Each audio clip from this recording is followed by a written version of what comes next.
Hare Krishna.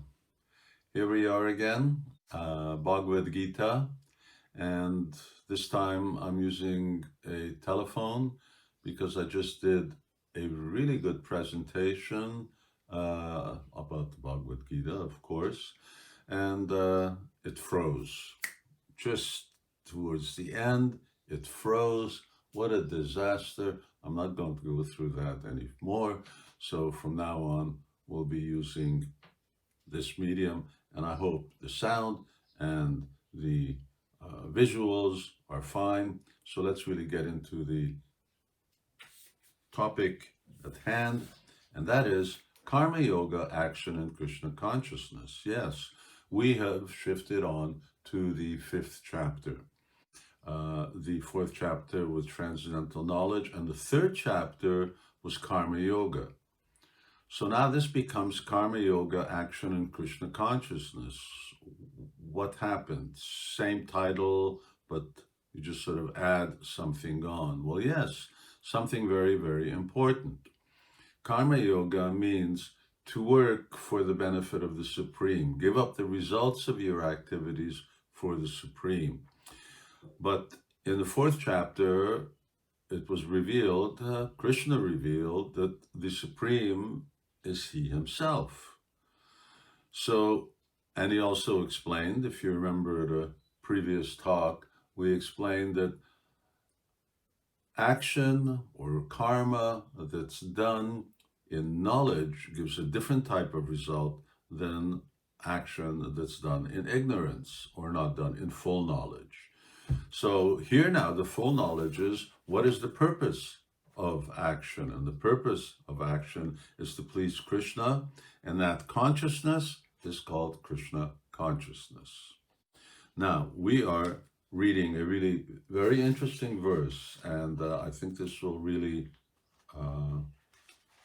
be interesting for watchers. It relates to everybody. It helps us refocus.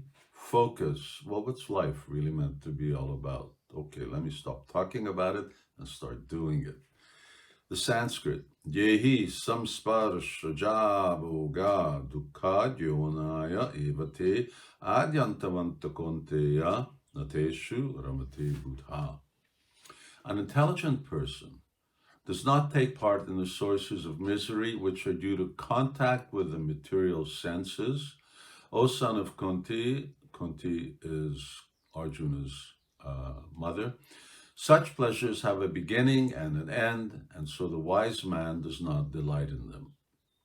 Now, there's two aspects to this verse. The first one is, an intelligent person does not take part in the sources of misery which are due to contact with the material senses. Okay, well, here, contact of senses with sense objects, our eyes, my eyes are looking at this little instrument, and your eyes are also looking at it, and your ears are listening to it. It's senses coming in contact with sense objects. Ultimately, that's what karma is. That's what work is all about.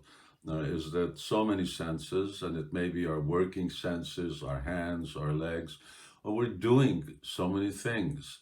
So it's inevitable that senses come in contact with sense objects. But how do they contact, and what is the purpose? So we've already discussed that the purpose of human form of life is self-realization.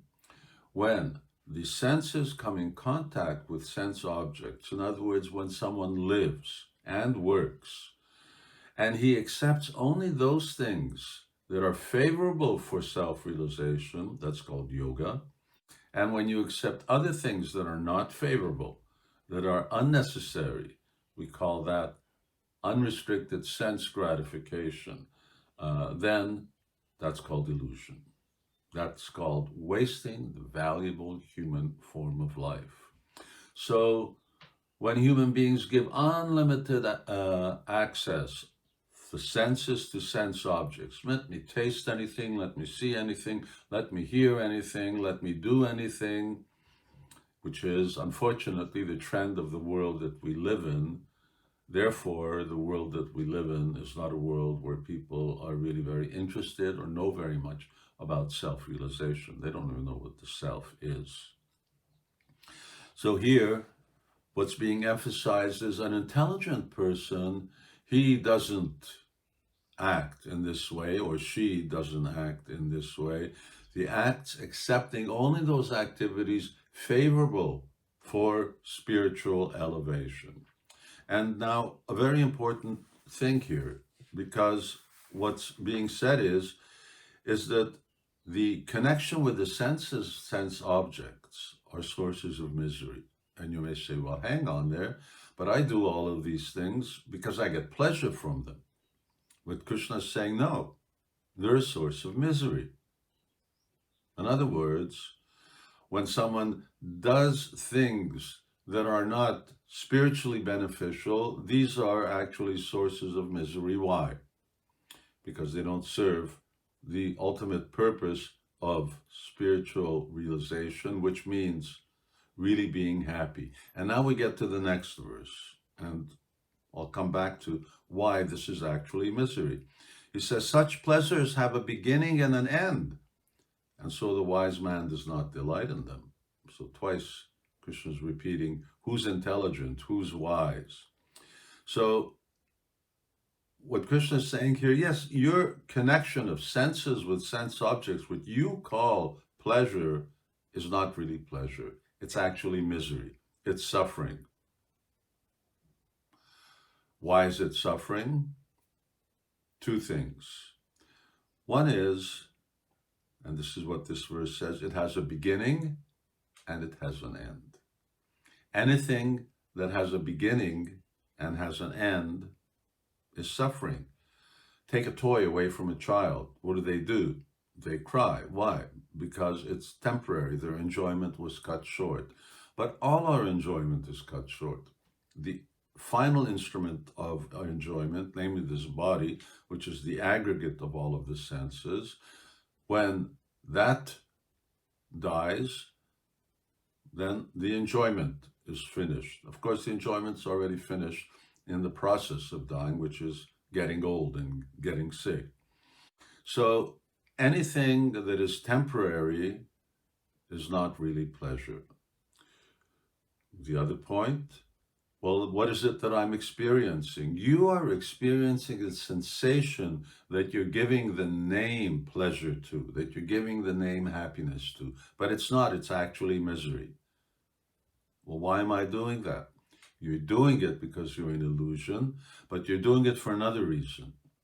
We're doing it because we as living entities, and now recall that the first teaching of the Gita is that we're not this body, but we're spirit, soul. The nature of spirit is made up of actually bliss, ananda. And I want to just connect these two words. The word bliss, English bliss, is not so good, but it's something that's different than actually pleasure or happiness, which are these temporary things. So in this word ananda, in the Vedic scriptures, the term is anandamaya abhyasat. The soul by nature seeks pleasure because it is by nature pleasure, or at least that is part of its makeup. Its makeup is knowledge, pleasure, and existence. So yes, by nature, we're looking for pleasure. The real problem is we're in illusion here, so we've identified some very temporary experience, some temporary thrill, some temporary sensation as actually being happiness, but it's not. It's suffering. And the proof is, when you lose it, then you are suffering. So,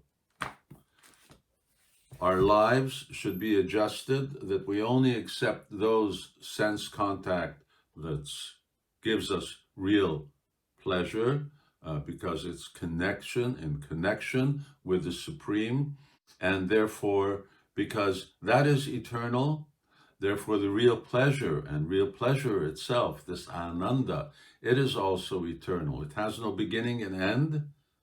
Okay, but if it has no beginning, where do you start? No, you just connect into it because it exists. And how do you connect? Well, when you're living for self-realization, then your activities all become yoga, and they are the process of connecting. You will experience a different pleasure, and that different pleasure is that spiritual pleasure, which will increase, increase, increase as you connect. And when you're connected, then it's ananda, then it's bliss. That is what wise people search after.